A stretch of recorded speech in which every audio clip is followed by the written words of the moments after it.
በአስቸጋሪ እንዲሁም በአስጨናቂ ህይወት ውስጥ ስላላችሁ ወጣቶች ይህ ቪዲዮ ለእናንተ ነው። በዛሬው ቪዲዮአችን አሁን ላለንበት ማንነት ኃላፊነቱን ማን ይውሰድ፣ ተጠያቂውስ ማን ነው፣ ተመስጋኙስ ማን ነው የሚለውን እናያለን። ይህ በማለዳ ዩቲዩብ ቻናል ነው። እኔ ፍጹም መንገሻ ነኝ። አብራችሁን ቆዩ።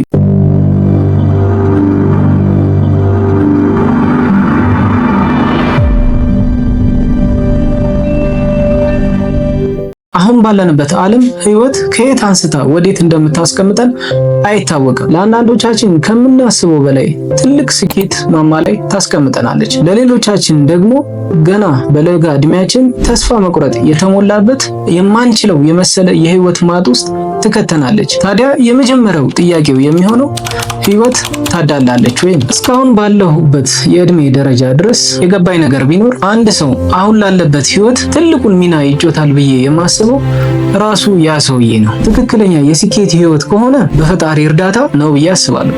የውድቀት ህይወት ከሆነ ደግሞ ኦብቪየስሊ ራሱ ያ ሰውዬ ነው ተጠያቂ የሚሆነው። ሰው እንዴት እያወቀ ወደ አሉታዊ ህይወት ይገባል የሚሉ ጥያቄዎች ሊመጡ ይችላሉ። ነገር ግን ይህ የሚሆነው በነፃ ፈቃዳችን ነው ማለት ነው።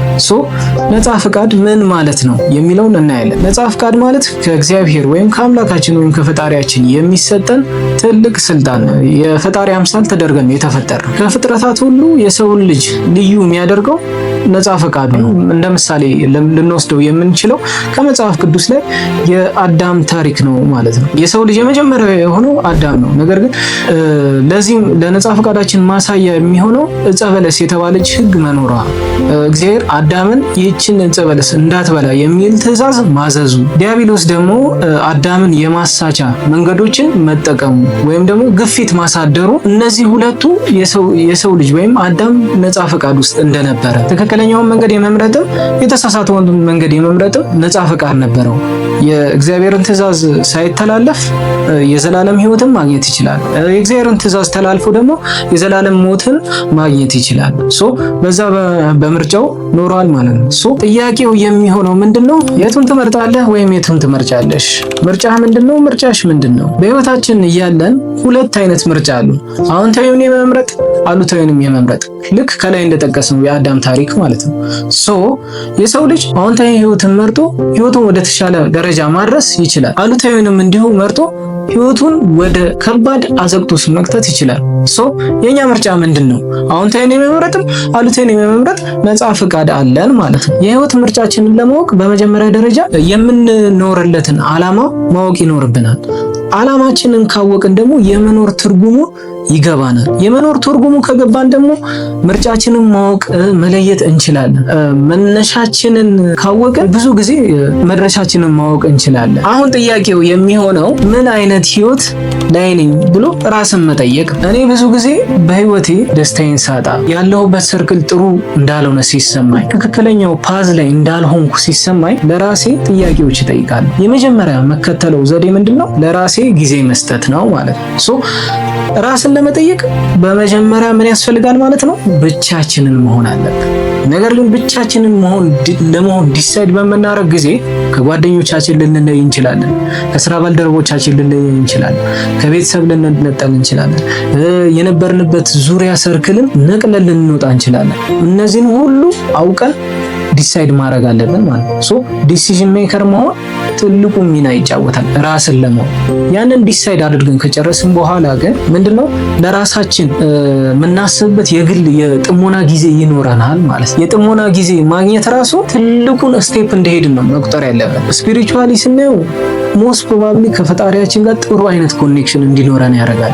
እንዲሁ በዓለማዊ መንገድ ስናየው ደግሞ ያለንበትን ቦታ፣ ያለንበትን ሁኔታ፣ ያለንበትን የአስተሳሰብ ደረጃ ለመለየት ብዙ አንቸገርም ማለት ነው። ቢኮዝ ምንም አይነት ዲስትራክሽን በህይወታችን ላይ ስለማይኖር ማለት ነው። በትክክል ራሳችንን ጠይቀን ራሳችንን መመለስ የምንችልበት ማንነት ላይ እንደርሳለን ማለት ነው። ለመጀመሪያ ጊዜ ራሳችንን መፈተሽ ወይም ራሳችንን መጠየቅ የጀመርን ቀን በጣም የሚገርም አውትካም ነው የሚኖረው። ጓደኛዬ ማን ነው? ውሎ የት ነው?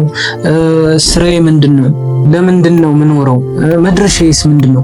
የሚሉ የተለያዩ ጥያቄዎችን ለራሳችን ባነሳን ቁጥር በጣም አስገራሚ የሆነ አሉታዊ ብዙ አይነት ሁኔታዎች እናገኛለን። እነዛ አሉታዊ ማንነቶችን ስናያቸው ምናልባት ያሉን ጓደኞች ሊሆኑ ይችላሉ። ምናልባት ያለንበት የስራ ሁኔታ ሊሆን ይችላል። ምናልባት ከስራችን በኋላ የምናደርጋቸው አክቲቪቲዎች ሊሆን ይችላሉ። ምናልባት ደግሞ ያለንበት ሰርክል፣ ገንዘባችን እንዴት ስፔንት እንደምናደርግ፣ ታይማችን እንዴት ስፔንት እንደምናደርግ ያለንበት ማንነት ሊወስን ይችላል። እነዚህን ነገሮች ባወቅን በተረዳን ቁጥር ወደ ትክክለኛው የምርጫ ጉዳይ እንመጣለን ማለት ነው። ነገር ግን እነዚህ አሁን ያለንባቸው ወይም ፋይንድ አውት ያደረግናቸው አሉታዊ ማንነቶች የማይቀየሩ አይደለም። ነገ የምናስተካክላቸው መቀየር የምንችላቸው ናቸው። ግን ወዴት ተመልሰን መጣን ማለት ነው? ወደ ነፃ ፈቃድ የሚለው ቅድም ወደ አወራነው ተመልሰን መጣን ማለት ነው። ምርጫ እንደሆነ አወቅን ማለት ነው። ያሉንን አማራጮቻችንን መወሰን እንችላለን፣ መቀየር እንችላለን፣ መለየት እንችላለን። ምን ላይ ነኝ ያለሁት ማለት እንችላለን፣ መጠየቅ እንችላለን። አዎንታዊን ማወቅ እንችላለን፣ አሉታዊን ማወቅ እንችላለን። ሁለቱንም ማወቅን ያለንበትን መቀጠል የምንፈልገውን ይበጀናል፣ ይሆነናል ብለን የምናስበውን ለመኖር ዲሳይድ ማድረግን መወሰንና ወደ አክሽን መግባት ይኖርብናል ማለት ነው። በአራተኛ ደረጃ እንዴት አድርገን ወደ አክሽን እንግባ ወይም እንዴት አድርገን ወደ ምርጫ እንግባ የሚለው እናያለን። አንድ ሰው አሉታዊና አዎንታዊ ማንነቱን ለይቶ ካወቀ በኋላ እንዴት ወደ ምርጫ ልግባ የሚለው ጥያቄ ለዚህ መልስ የሚሆነ ከላይ እንደጠቀስነው ከሆነ አሉታዊንም አዎንታዊንም በጥሞና ሰዓታችን በለየን ሰዓት ህይወት እንደማታዳላ ለይተን ማወቅ እንችላለን። ቢኮዝ ለእያንዳንዱ ላለፍንባቸው የህይወት እንቅስቃሴዎች በሙሉ ተጠያቂው ማን ነው? ራሳችንን። በመጀመሪያ ጣታችንን ማን ላይ ነው የምንቀስረው የሚል ጥያቄ ደግሞ ድጋሚ ይመጣል። ዲሳይድ ለማድረግ ባሰብን ቁጥር ጣታችንን ማን ላይ ነው የምንቀስረው? እኔ ጓደኞቼ ላይ ነው ወይስ አካባቢ ላይ ነው? ጎረቤቶቼ ላይ ነው? ዘመዶቼ ላይ ነው? ቤተሰቦቼ ላይ ነው? ማን ላይ ነው ጣቴን የምቀስረው? አንተ አሁን ላለህበት ማንነት ትልቁ ተጠያቂ የሚሆነው አንተው ራስህ ነህ። አንቺ፣ አንተም፣ ኤቭሪዋን አሁን ላለንበት የስኬትም ህይወት ሊሆን ይችላል ትልቁ ተመስጋኙ ራሳችንን እኛው ነን። የውድቀትም ህይወት ሊሆን ይችላል ትልቁ ተጠያቂው ራሳችን እኛው ነን። ምን አይነት ህይወት ላይ የሚለውን ካወቅን በኋላ ወደ ምርጫ የምንገባው ጣትን ሌሎች ላይ መቀሰርን ካቆምን በኋላ። ጣትን መቀሰር ማቆም ማለት ምን ማለት ነው? አንድ ጣት በቀሰርን ቁጥር ሌሎቹ በሙሉ ወደኛ ነው የሚያመላክቱ። ወጣቶች ሊረዱ ያልቻሉት ምንድነው? እኔ እኮ እንትና ሞተውብኝ፣ እኔ እኮ እንትና እንደዚህ ባያደርገኝ ኖሮ፣ እኔ እኮ የእንትና ጫና ባይኖርብኝ ኖሮ። ጫናው እኮ ቢያድርብህ እንኳን ለመወሰን እኮ የፈቀድከው አንተ ነህ። ከላይ እንደጠቀስነው የነፃ ፈቃድ ባለቤቱ አንተ ነህ። ፈቅደህ ያደረከው እንጂ ማንም ጫና ቢያሳድርብህ ጫናውን ተቋቁሞ የማለፍ ግን ነፃ ፈቃድም ነበረ። አሁን በጓደኛ በአቻ ግፊት ያላችሁ ወጣቶች ለጓደኛ ደስታ ብላችሁ ሰው እንዲስቅላችሁ ብላችሁ ሰውን ለማስደሰት የራሳችሁን ደስታችሁ እያጣችሁ ያላችሁ ሰዎች መጀመሪያ እኔ ምንድነው የሚያስፈልገኝ? እኔ ምን ላይ ነው መሆን ያለብኝ? ምን አይነት ህይወት ነው የሚያስፈልገኝ? ይሄ ነገር እየጎዳኝ ነው ወይስ እየጠቀመኝ ነው? ይሄ ነገር ወደ አሉታዊ መንገድ እያስኬደኝ ነው ወደ አዎንታዊ መንገድ እያስኬደኝ ነው ብለን መጠየቅ። ወደ ዲሲዥን በገባን ቁጥር አዎንታዊንም አሉታዊንም ለይተናል አይደል? አዎንታዊ መንገዶች እያንዳንዱን መንገዶች እጥፍ በሆነ መንገድ ማስቀጠል። ለምሳሌ እኔ ባለኝ ማንነት ውስጥ ስፖርተኛ ከሆንኩኝ ያን ስፖርተኛ ሜንታሊቲ ይበልጥ እጥፍ አድርጌ ማሳደግ፣ ተማሪ ከሆንኩኝ እኔን ሊያሳድጉ በሚችሉ አዎንታዊ መንገዶች ካሉኝ እነሱን በእጥፍ አድርጌ በትምህርት በማዳበር ፖዚቲቭ በሆነ ኢነርጂዎች ሞስት ፕሮባቢሊ አዎንታዊ መንገዴን ማዳበር።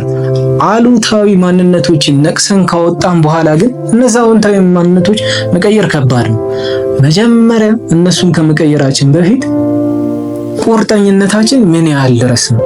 ምን ያህል ቆርጠን ተነስተናል እነዚህ አሉታዊ ማንነቶችን ለመቀየር? ይህን ከጠየቅን በኋላ መልሱ ራሳችን ጋር ኮንሲስተንሲ አለኝ ወይ? ስትሮንግ ሜንታሊቲ አለኝ ወይ? አትችልም፣ አይሆንም፣ አይሳካልም የሚሉትን የመቋቋም ጭንቅላት አለኝ ወይ? ቢኮዝ አንተ ቆርጠ በተነሳ ቁጥር መጥፎ ማንነቶችን ለማንጻት ብዙ ነገሮች አታክ ያደርጉሃል። አንተ ሰርክልህ በሙሉ ይረበሻል። ቢኮዝ you are going to change አንተ ለውጥ እንፈልጋል፣ አንተ አዲስ ማንነት እንፈልጋል፣ አንተ ወደ ትክክለኛው መንገድ ለመሄድ ቆርጠህ ተነስተሃል። ሰርክልህ ጥሩ አይሆንም ማለት ነው። ምናልባት አካባቢ ጓደኞች ሊሆን ይችላል፣ ምን ሊሆን ይችላል። ኤቭሪቲንግ በምን ይከበባል ማለት ነው? በዲስትራክሽን። እነዛን ዲስትራክሽኖች የመቋቋም አቅም አለ ሆይ? አባ ገብረ ኪዳን ከተናገሩት እንደውም አንድ አባባል አለ፣ ራስ ላይ ጦርነት ክፈት ብለዋል ማለት ነው። እሳቸው ሊሉበት የተረዱበት ወይም የነገሩን መንገድ እንዴት ነው? ራሳችን ላይ ጦርነት በምንከፍት ሰዓት ስፒሪቹዋሊ ሲናየው ዴቪል የሚሸነፍበት ትክክለኛው ዌይ ነው። በዓለማዊ መንገድ ደግሞ ስናየው ዙሪያችን ያሉ ለኛ ጥሩ አስተሳሰብ የሌላቸው ሰዎች የኛን መለወጥ የማይፈልጉበት ወይም የሚደነግጡበት ታይም ነው ማለት ነው። አንተ በዛ ጦርነት ውስጥ አንተ ራስን ለመለወጥ በተነሳበት ትልቅ ፕሮጀክት ላይ የሚዋጉን በሙሉ ለማሸነፍ አንተም ለውጊያው ዝግጁ መሆን አለብህ ማለት ነው። ውጊያው መንፈሳዊ ሊሆን ይችላል፣ ውጊያው ሜንታሊ ሊሆን ይችላል። you have to be every time strong, you have to be ready ስትሆን ግን ኮንሲስተንሲ አለ ሆይ? ኮንሲስተንሲ መጨመር ግዴታ ነው። ቀላል አይደለም። ኤቭሪ ሚኒት ኤቭሪ ሰከንድ የሚፈትኑ ነገሮች ይኖራሉ፣ የሚያበሳጩ ነገሮች ይኖራሉ። አንተ እንድታቆም የሚገፋፉ ብዙ አይነት የህይወት አፕ ኤንድ ዳውኖች ሊመጡብህ ይችላሉ። ነገር ግን እያንዳንዱ ስቴፕ ለፈተና እንደሆነ ካወቅም እያንዳንዱ ትናንሽ ለውጦችን ካመንክ ትልቅ ስኬት ማማ ላይ እንደምትወጣ ታውቀዋለህ ወይ? ወይም እምነትህ ምን ያህል ድረስ ነው? ይህን ጥያቄዎች ለራስህ በመጠየቅ ላለው ይጨመርለታል። አንተ ባለ ላይ ትጨምራለህ ወይ? ያለህን ስትሮንግ ሜንታሊቲ እያመሰገንክ ከቀጠልክ ጥሩ ሜንታሊቲ፣ ሌላ ከፍ ያለ ሜንታሊቲ፣ ሌላ አንተ አንኤክስፔክትድ በሆነ ወይ ይጨመርልሃል ማለት ያለህን ፖዚቲቭ ኢነርጂ ሁልጊዜ ካመሰገን ከጠበቅ ካመንክ ሌላ የተሻለ ጥሩ ሜንታሊቲ ይጨመርልሃል፣ ላለው ይጨመርለታል። አንተ ኔጌቲቭ ኢነርጂም ከሆነ ያለ ባለ ላይ ይጨመርልሃል። ፖዚቲቭ ኢነርጂያችን ኤቭሪ ታይም ኤቭሪ ሰከንድ ራሳችንን እያስገደድን ቢሆን መጨመር ማስቀጠል ይኖርብናል። we have to trust the process። በእያንዳንዱ የህይወት ውጣ ውረድ ላይ ሂደቱን ማመን አለብን። እስቲ በዚህ ቪዲዮ ላይ ያላችሁን አስተያየት በኮሜንት ሴክሽን ላይ አስቀምጡልኝ። እኔ ፍጹም መንገሻ ነኝ። ይህ በማለዳ ዩቲዩብ ቻናል ነው። ይህን ቻናል ሰብስክራይብ ማድረግ ግዴታ ነው፣ ምክንያቱም ተያይዘን አብረን እንደግ። ኑ ዘመን ነው ስለሆነ መልእክቱ ሰብስክራይብ እናደርግላለሁ። እወዳቸዋለሁ።